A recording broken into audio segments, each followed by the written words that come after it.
enact a moratorium on foreclosures. There's already been over 8 million families that have lost their homes to foreclosure.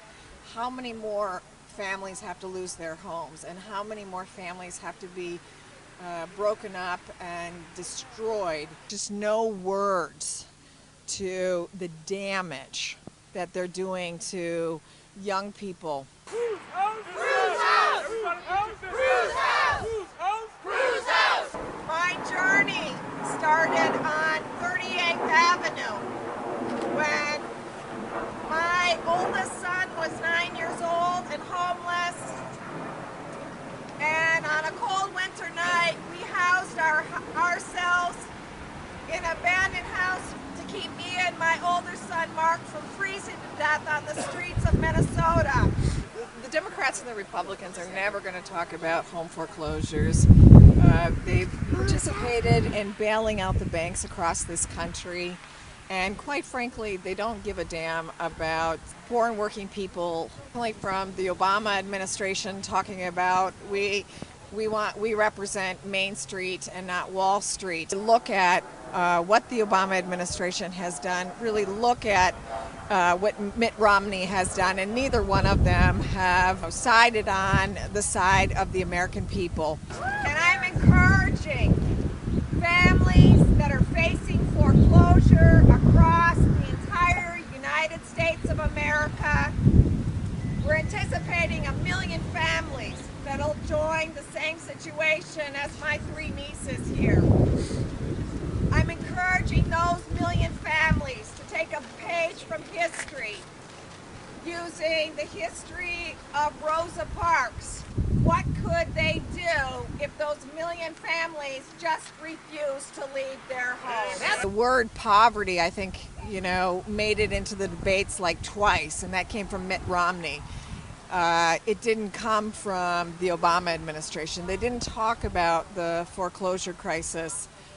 And if other than climate change, I don't know what couldn't be at the top of any serious presidential candidate's agenda other than taking our babies off the streets of this very wealthy nation.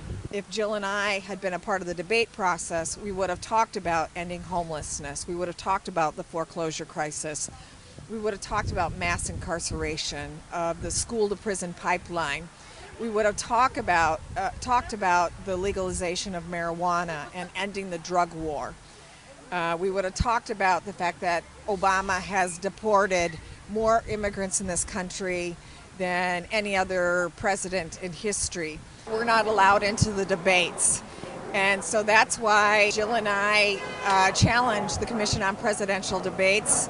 And instead of being met by a discussion, instead we were met with handcuffs, in which we were handcuffed to a metal chair for 8 hours. Put an end once and for all to homelessness in the United States of America, because it's possible. Yeah. We have more abandoned houses than we have homeless people.